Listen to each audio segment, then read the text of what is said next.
Welcome back, Josiah David Fittimore, Genesis chapter 13. Here we go.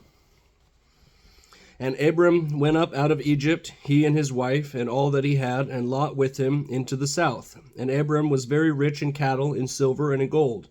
And he went on his journeys from the south even to Bethel, unto the place where his tent had been at the beginning, between Bethel and Hale, unto the place of the altar, which he had made there at the first. And there Abram called the name of the Lord. And Lot also, which went with Abram, had flocks and herds and tents, and the land was not able to bear them, that they might dwell together, for their substance was great, so that they could not dwell together. And there was a strife between the herdsmen of Abram's cattle and the herdmen of Lot's cattle, and the Canaanite and the Perizzite dwelled in that land.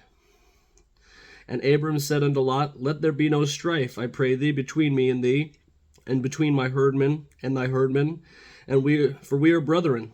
Is not the whole land before thee? Separate thyself, I pray thee, from me.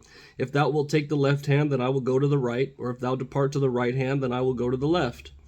And Lot lifted up his eyes, and beheld all the plain of Jordan, that it was well watered everywhere, from the Lord, before the Lord destroyed Sodom and Gomorrah, even as the garden of the Lord, like the land of Egypt, as thou comest unto Zoar. Then Lot chose him all the plain of Jordan, and Lot journeyed east, and they separated themselves one from the other. Abram dwelled in the land of Canaan, and Lot dwelled in the cities of the plain, and pitched his tent toward Sodom. But the men of Sodom were wicked and sinners before the Lord exceedingly. And the Lord said unto Abram, after that Lot was separated from him, Lift up now thine eyes, and look from the place where thou art northward, and southward, and eastward, and westward.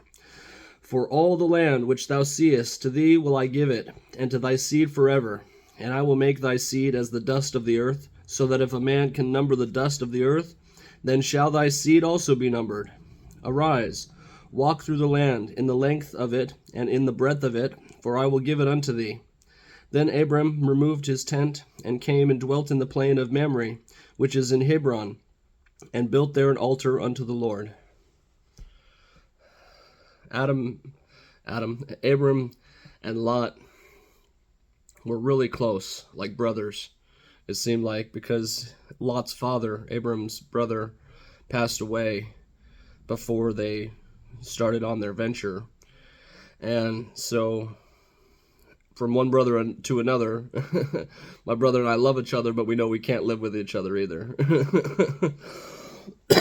There has to be some loving space between us where we can get together for quality times. And so we get it. We get the brotherly when there's too much of anything, when there's too much of texting, or there's too much, this or that. We're getting closer as we're getting more poignant on our quality time connections, my brother and myself, because he's got a busy life too. He's got 4 children, and they're all the ages from 5 now to 18, and so he's a busy man. He's got his hands full, and so it's just funny to me that as these two brothers, Abram and Lot, saw that their herdsmen weren't getting along and they needed to separate. Sometimes it's good to separate yourself so that you can get along with others a little better. What is the old adage? Time makes the heart grow fonder, something like that. Distance makes the heart grow fonder, something like that. Anyways, that's what I got from this chapter. So I'll see you on 14. Peace.